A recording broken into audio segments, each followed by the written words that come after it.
Good morning. सबसे पहले बात कर लेते हैं कॉमन एरर्स की, जो कि आधारित है 7 जुलाई के जो एडिटोरियल है उस पे। तो पहला कॉमन एरर है, it was a death his well wishers feared would happen and one he had anticipated. इसमें आपको कॉमन एरर ढूंढना है। एक बार फिर से देखते हैं, it was a death his well wishers feared would happen and one he had anticipated. आशा है आपने कॉमन एरर इसमें फाइंड आउट कर लिया होगा। और इसमें जो एरर है वो है, it was a death his well wishers feared. यहाँ तक तो कोई दिक्कत नहीं है। वुड के बाद देखो तो हैपेंड होना सही होगा क्या? आपको पता होना चाहिए कि modal auxiliary verb can, could, may, might, must, should, would, need, dare जो भी होता है इसके साथ हमेशा V1 का यूज़ होता है। हैपेंड नहीं होगा, हैपन होगा। वुड हैपन, ठीक है। तो वुड के बाद V2 या V3 का यूज़ नहीं किया जाता है, V1 का यूज़ किया जाता है। अ गुड 2 months इलैप्स्ड का मतलब होता है गुजर जाना। Between the high court seeking the NIA's response to the his bail plea on medical grounds as well as his death. आपको पता होना चाहिए कि जो टाइम बीता है दो चीज़ों के बीच में बीता है। एक NIA के द्वारा जो रिस्पॉन्स लेने में बेल के मामले में, और मेडिकल ग्राउंड्स पे, ऑन मेडिकल ग्राउंड्स, और दूसरा है उसके डेथ। यानी एक तरफ बेल लेने में और उसके डेथ के बीच में 2 महीने गुजर गए, ठीक है।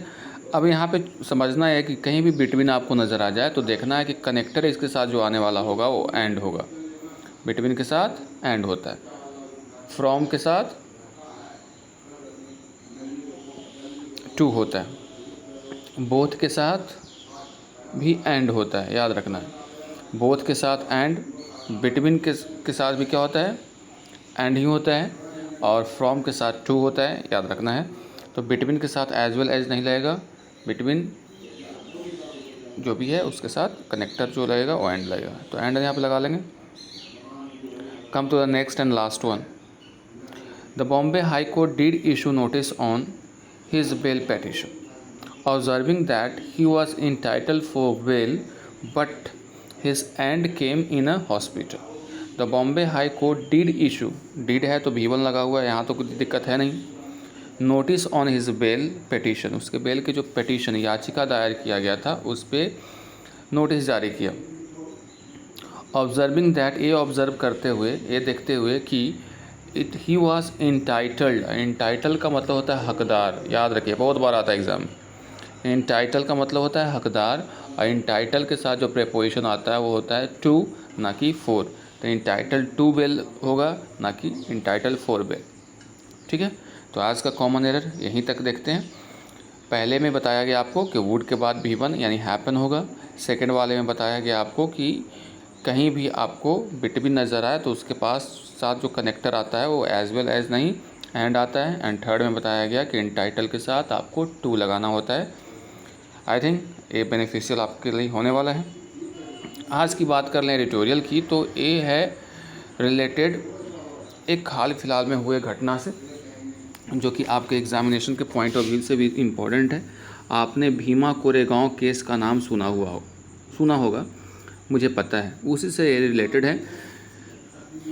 और इसका टाइटल आप देख सकते हैं क्या लिखा हुआ है, अ डेथ फोरटोल्ड, यानी वैसी डेथ जिसकी भविष्यवाणी पहले ही कर दी गई थी। आखिर ऐसा टाइटल क्यों रखा गया, इन सब चीज़ों के बारे में बात करना ज़रूरी है। ऑन एक्टिविस्ट अस्टेन स्वामीज़ डेथ, अस्टेन स्वामीज़ के डेथ के ऊपर ये पूरा का पूरा एडिटोरियल है। तो अब सवाल है कि अस्टेन स्वामी थे कौन? अब हैं नहीं, अब थे हो गए, क्योंकि उनकी मृत्यु हो गई है। तो आखिर ये बड़ा मामला क्यों है, और उनके डेथ पे इतना बवाल इंटरनेशनल लेवल पे भी क्यों है, ठीक है, इसकी चर्चा करना ज़रूरी है। तो थोड़ा सा हम लोग पीछे चलते हैं और समझते हैं कि मामला क्या है। जनवरी 2018 को लाखों की संख्या में दलित लोग पुणे के पास जमा हुए थे। क्यों जमा हुए थे? क्योंकि वे लोग कोमेमोरेट कर रहे थे, स्मरण कर रहे थे 200वीं anniversary of the battle of Bhima Koregaon. Bhima Koregaon में एक बैटल युद्ध हुआ था जिसमें हजारों की संख्या में दलित भाग लिए थे। यानी दलितों की संख्या उसमें जो सेना थी उसमें बहुत ज़्यादा थी। और ये युद्ध जो हुई थी ब्रिटिश आर्मी के साथ और वहाँ के जो पेशवा हुआ करते थे उनके बीच 1818 में हुई थी। नोट कीजिए, पेशवा जो थे वहाँ के, पुणे की बात हो रही है, 1818 का युद्ध हुआ था जिसको भीमा कोरेगांव युद्ध कहा जाता है। भीमा कोरेगांव युद्ध ब्रिटिश आर्मी और पेशवाज के बीच में हुआ था। और ब्रिटिश आर्मी में, अगर हम ब्रिटिश आर्मी की बात करें तो उसमें हज़ारों लाखों की संख्या में दलित लोगों ने भाग लिया था उनके तरफ से। इसलिए चूँकि 200 साल पूरा हो गया था, इसलिए 2020 यानी 1 जनवरी 2018 को 18 को 200वीं जयंती बनाने के लिए, यानी उसकी याद में वहाँ पे लोग इकट्ठे हुए थे, दलित लोग इकट्ठे हुए थे, जिसकी वजह से कुछ लड़ाई झगड़ा, वहाँ पे जो युद्ध स्मारक है वहाँ पे जो है लड़ाई झगड़ा हो गया। ठीक है, तो कहा जाता है कि एल्गार परिषद का एक मामला आया था महाराष्ट्र के पुणे में, जो कि एक सम्मेलन से रिलेटेड है जहाँ पे भड़काऊ भाषण दिया गया था। यानी जो सम्मेलन हुआ था उसमें एल्गार परिषद का मामला है, इसमें एक भड़काऊ भाषण दिया गया था। अब पुलिस का दावा है कि इसी वजह से अगले दिन कोरेगांव भीम युद्ध स्मारक में हिंसा हुई थी। यानी पुलिस के तरफ से आरोप लगाया गया कि जो 2018 में जो लोग जमा हुए वहाँ पे भड़काऊ भाषण दिया गया, और भड़काऊ भाषण देने की वजह से ही अगले दिन कोरेगांव भीम युद्ध स्मारक के पास हिंसा हुई थी। और उसमें जो मेन भूमिका है वो स्टेन स्वामी की है। यानी तथाकथित रूप से कहा गया कि स्टेन स्वामी का इसमें बहुत बड़ा रोल है, यानी हिंसा भड़काने में इनका बहुत बड़ा रोल है। बाद में इन पे आरोप ये भी लगा कि इनका डायरेक्ट कनेक्शन माओवादियों के साथ है, यानी इनका कनेक्शन माओवादियों के साथ भी इस्टेब्लिश किया गया। अब बात कर लेते हैं स्टेन स्वामी दरअसल इनकी पहचान किस रूप में है। ये 30 वर्षों तक आदिवासियों की सेवा में झारखंड में घूमते रहे। झारखंड में जो आदिवासी बहुल हैं, जो दलित हैं, जो समाज के आखिरी पायदान पे है, उनके उत्थान के लिए इन्होंने काम किया। वे एक पादरी भी हैं और साथ ही ये मानवाधिकार जो है उसके अध्यक्ष भी हैं। यानी उन अध्यक्ष नहीं कहो, उनका कार्यकर्ता कह लो, अध्यक्ष थोड़ी है, कार्यकर्ता है। ठीक है, यानी मानवाधिकार के लिए काम करते हैं, दलितों के लिए काम करते हैं और लंबे समय तक काम करते आए हैं। अब बात ये हुई कि उनको इस मामले में गिरफ़्तार कर लिया गया था, और उनकी गिरफ़्तारी जब हुई तब उसके बाद से वो NIA के कस्टडी में है। वो कई बार बेल के लिए हेल्थ के ग्राउंड पे उन्होंने अप्लाई भी किया, लेकिन बेल को डिनाई कर दिया गया।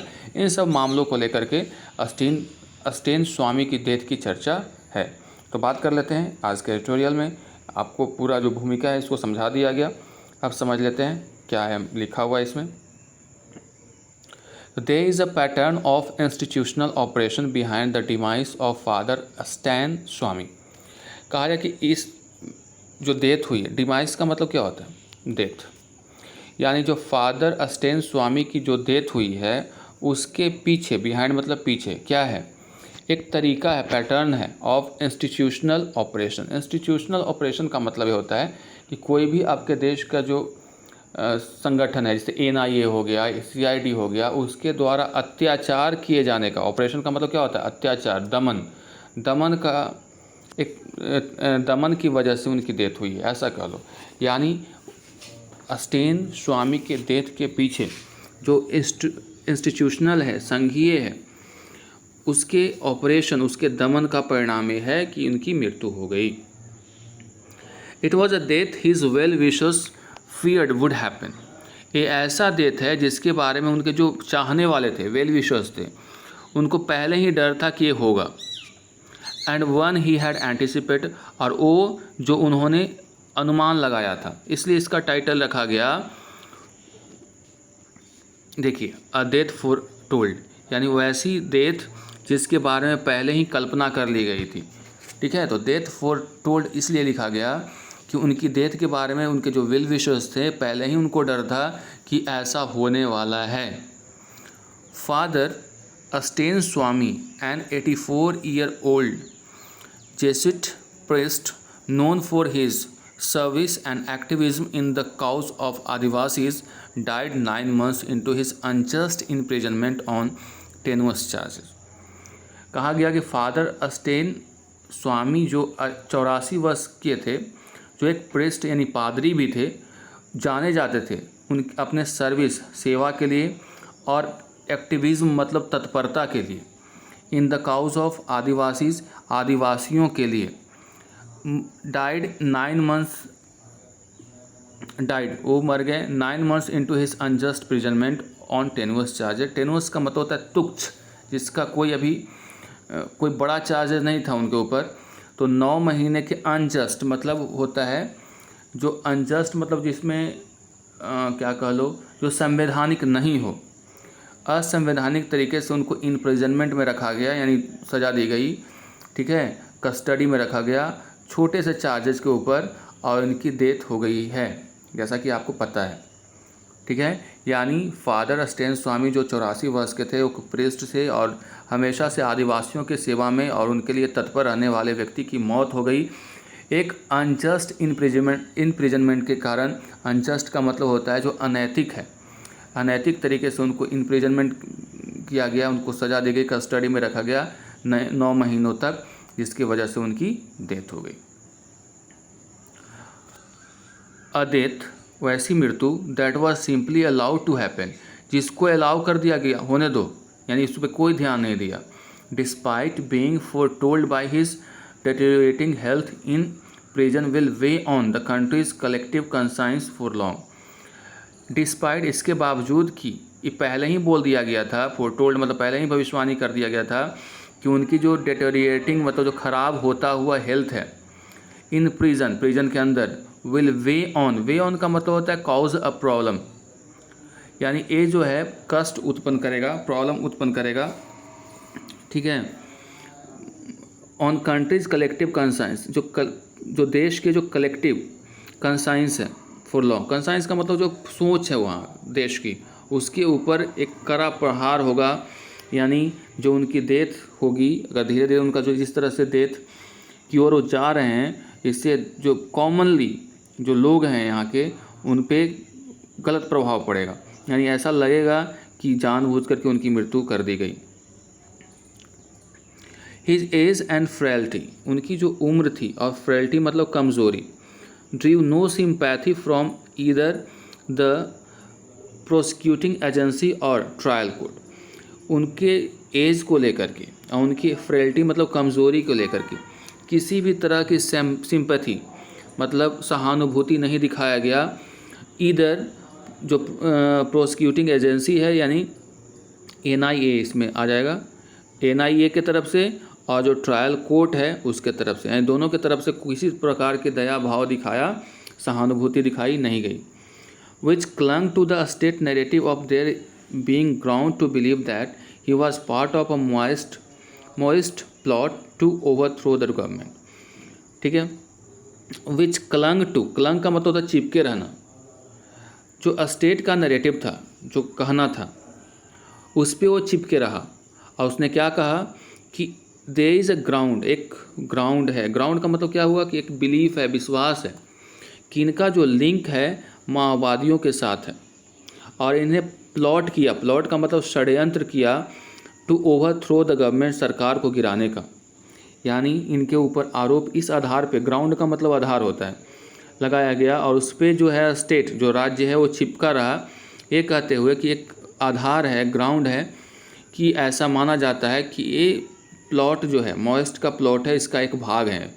और प्लॉट क्या था, षड्यंत्र क्या था कि सरकार को ओवरथ्रो कर देना है, बेदखल कर देना है। Despite being a fit case for bail, इसके बावजूद भी कि ये जो केस था वो फिट फॉर बेल था, इस पे बेल दिया जा सकता था। ही वॉज डिनाइड बेल, उन्हें बेल देने से इनकार कर दिया गया, mainly due to the statutory bar, ये कहते हुए कि स्टैट्यूटरी बार का मतलब होता है ban on bail under the anti terrorism law invoked against him, उनके खिलाफ एंटी टेररिज्म लॉ लगाया गया था इसकी वजह से एक संवैधानिक क्या है, अड़चन है, बार का मतलब क्या होता है, बैन है, कि ऐसा व्यक्ति या वैसा व्यक्ति जो कि एंटी टेररिज्म लॉ के अंतर्गत गुनहगार ठहराया गया है या फिर उस पर आरोप लगाया गया है, उसे बेल नहीं दिया जा सकता है। ये हमारे संविधान में प्रावधान के रूप में रखा गया, यानी ये कहते हुए उनको बेल देने से इनकार कर दिया गया। The diffident judiciary could do for him was a spell of hospitalization, even as the octogenarian pleaded that he be given interim bail to be with his friends and allowed to die in prison.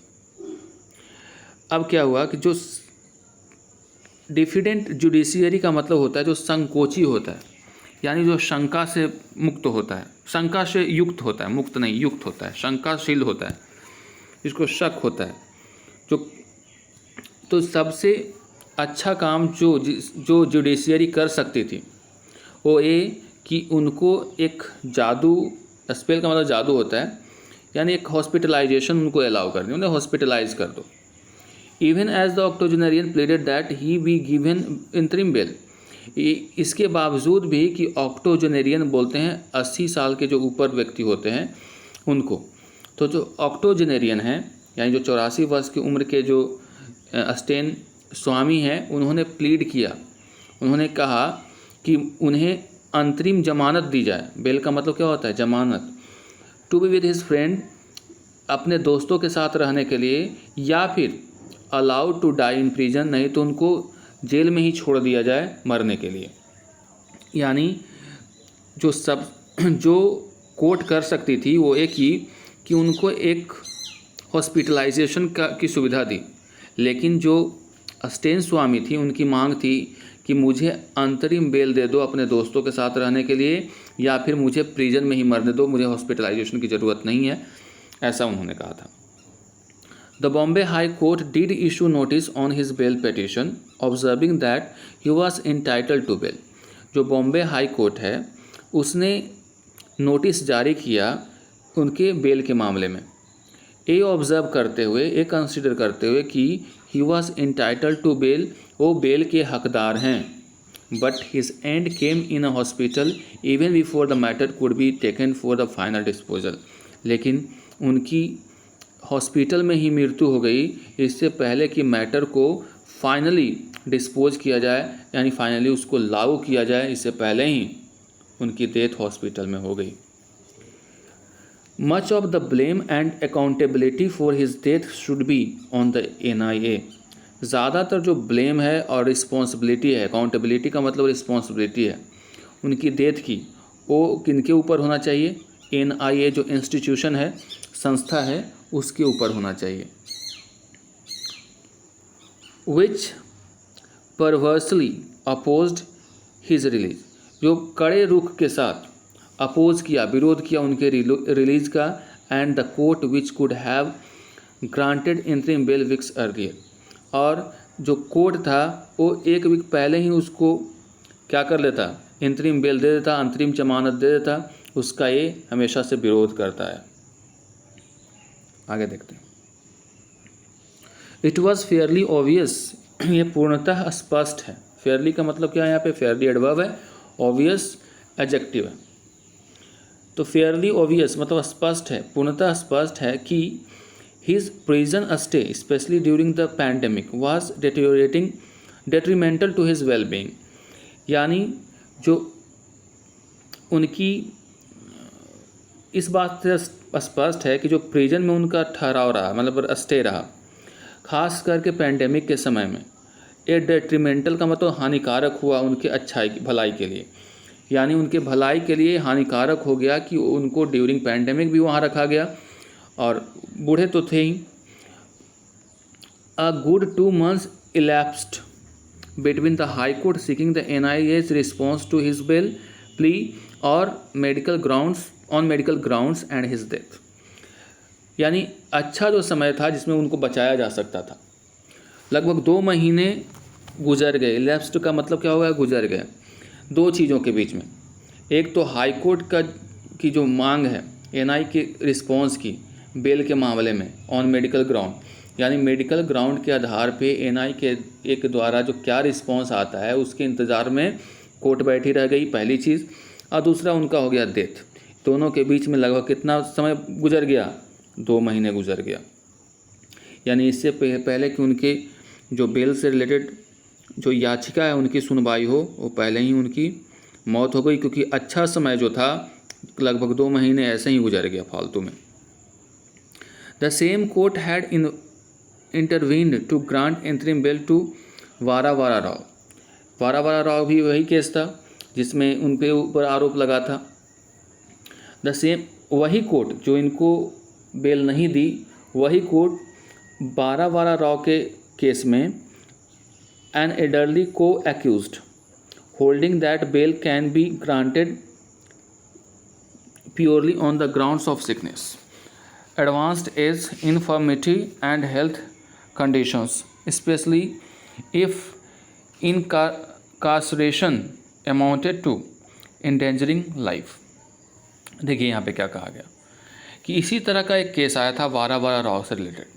वो उसके बारे में, उनके बारे में कहा गया था कि कोई भी व्यक्ति अगर एल्डरली है, ठीक है, उनको बेल दिया जा सकता है किस आधार पे, purely on the grounds of sickness के आधार पे, एडवांस्ड एज, ज़्यादा एज होने की वजह से, इन्फॉर्मेटी एंड हेल्थ कंडीशंस। इन्फॉर्मेटी मतलब उनको किस तरह का कॉम्प्लिकेशंस है हेल्थ से रिलेटेड, खास करके इफ़ इनकासेरेशन का मतलब होता है इनप्रिजनमेंट, मतलब जेल में रखना, अमाउंटेड टू एंडेंजरिंग लाइफ, अगर ऐसा देखने को मिलता है कि अगर उनको जेल में बंद करके रखा जाएगा तो उनके लाइफ के लिए खतरा है, तो ऐसे केस में उनको बेल दिया जा सकता है। या इसी कोर्ट का फैसला है।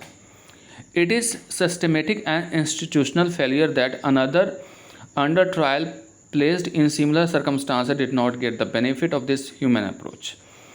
कहा गया कि एक सिस्टमेटिक तरीका है, ऐसा हुआ है, यानी जानबूझ के ऐसा किया जा रहा है, ऐसा समझ लो कि इंस्टीट्यूशनल फेलियर की वजह से, एक संस्था के फेलियर की वजह से दूसरा उसी तरह का सिमिलर सर्कमस्टांस में एक आदमी को ह्यूमन अप्रोच के, यानी जो मानवता के नाते बेल नहीं दिया गया। यानी एक और वारावारा राव के केस में सेम तरह की बात थी, उनको बेल मिल गई, उसी तरह से इंस्टीट्यूशनल यानी जो संस्था है उसकी फेलियर की वजह से उसी तरह के केस में दूसरे व्यक्ति को इसका बेनिफिट नहीं मिल पाया। ठीक है। A pattern of institutional approach can be seen. इसमें एक पैटर्न, तरीका देखा जा सकता है। इंस्टीट्यूशनल मतलब होता है संस्थागत, ऑपरेशन का मतलब होता है दमन का, अत्याचार का। इसमें देखा जा सकता है इन द इवेंट्स, इस घटना में, from the denial of a sipper in jail to his death while in custody. यानी जब वो व्यक्ति की विशेष की बात कर रहा है कि जब वो जेल में थे, उनके बेल का डिनायल करना और उनकी डेथ हो गई कस्टडी में रहते हुए। Two larger issues here are the questionable legality of the bail denying feature of the unlawful activities act and the validity of the Bhima Koregaon case itself. कहा जा रहा है कि यहाँ पे 2 बातें हैं, 2 इशू, 2 मुद्दे हैं जो कि क्वेश्चनेबल हैं, जिस पे सवाल उठाया जा सकता है। पहला तो ये कि legality of the bail denying feature of the unlawful activity prevention act, कि क्या ये संवैधानिक है कि किसी भी व्यक्ति के बेल को डिनाई कर दिया जाए, अस्वीकार किया जाए, जो कि एक फीचर है, गुण है अनलॉफुल एक्टिविटीज़ एक्ट का। यानी गैर कानूनी अगर एक्टिविटीज़ है एक्ट के तहत, क्या ये लीगल है, वैधानिक है कि किसी भी व्यक्ति को बेल देने से डिनाई कर दिया जाए। And validity of the Bhima Koregaon case, और दूसरा क्या है कि भीमा कोरेगांव जो केस है वो अपने आप में वैलिड है या नहीं है, सही है या नहीं है, वो भी एक अभी सवाल है। यानी अभी भीमा कोरेगांव के बारे में सही से आपको पता ही नहीं है, और उसके जो आरोपी को आप जेल में रखे हुए हैं उसे बार बार टॉर्चर कर रहे हैं, जिसके कारण एक मौत हो गई, जो कि अभी रिजल्ट के तौर पे आप देख रहे हैं। तो यही सवाल उठाया जा रहा है, 2 सवाल है कि क्या आप इसका सहारा लेके, अनलॉफुल एक्टिविटीज़ प्रिवेंशन एक्ट का सहारा लेकर के आप किसी व्यक्ति को बेल को डिनाई कर सकते हैं, क्या ये संवैधानिक है। और दूसरा सवाल कि भीमा कोरेगांव केस अपने आप में वैलिड है, वैध है या नहीं है, उसकी भी अभी तक कोई पता नहीं है। It is time the higher judiciary examine this, और ये समय आ चुका है कि हायर जो जुडिशियरी हैं उनको एग्जामिन करना चाहिए इन सब चीज़ों की। Specially the attempt to link a simple case arising out of violence a day after the Elgar Parishad a commemorative event held in Pune. कहा जा रहा है खास करके ऐसे केस जो जिसका सिंपल केस है, ठीक है, जो कि अराइज हुआ है, मतलब शुरू हुआ है आउट ऑफ वायलेंस, एक वायलेंस हुआ था किसके दिन, एल्गार परिषद बताया, जैसा कि मैंने एल्गार परिषद में एक सभा चल रही थी, कोमेमोरेटिव इवेंट चल रहा था, है ना, स्मरण किया जा रहा था इन पुणे में एक सभा चल रही थी जिसमें याद किया जा रहा था भीमा कोरेगांव जो केस हुआ था, यानी जो अटैक हुआ था ब्रिटिश आर्मी की ओर से पेशवा के ऊपर 1818 ईस्वी में, उसी को याद किया जा रहा था 1 जनवरी को। उसी के बीच में कुछ हिंसा हुए, उसी के केस में इन लोगों को गिरफ्तार किया गया था। तो वही यहाँ पे सवाल उठाया जा रहा है कि क्या एक छोटा सा जो केस था उसको वायलेंस से जो हुआ था उसको इस रूप में हम लोग लिंक कर सकते हैं, सीधे एकदम आतंकवादी साजिश के तहत इसको लिंक कर दिया गया।